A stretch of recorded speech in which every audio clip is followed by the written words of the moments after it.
আজকে যুবকদেরকে বলবো, আনন না, আর ধোকায় পড়বো না। এর মূল চেঞ্জ আমরা করবই করবে ইনশাআল্লাহ। কাজী আর কোনো দল নয়, কোনো মত নয়। এবার হবে ইসলামী বাংলা।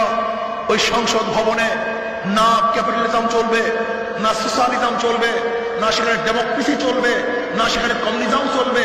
একমাত্র সেখানে চলবে লা ইলাহা ইল্লাল্লাহ মুহাম্মাদুর রাসূলুল্লাহ। আপত্তি কোথায়? মুসলমানদের আপত্তি থাকবে কেন? চোরদের আপত্তি থাকার কথা, ডাকাতদের আপত্তি থাকার কথা, যা এদেশ থেকে বিদেশে লক্ষ হাজার কোটি টাকা পাচার করতেছে তাদের আপত্তি থাকার কথা। এদেশের দেশপ্রেমিকদের আপত্তি থাকার কোনো প্রশ্ন আসতেই পারে না। কথা ঠিক নয়? আমি যুবকদেরকে বলবো, আমি মুরব্বীদেরকে বলবো, আগামী দিন বাংলাদেশ হবে ইসলামী দিন। আগামী শাসক হবে মুসলমানের শাসক। আগামী সংবিধান হবে, সংবিধান হবে কোরআন এবং হাদিসের সংবিধান। আল্লাহ পাক সেই দিনের অপেক্ষায় আমাকে এবং আমাদের সবাইকে রাখুক।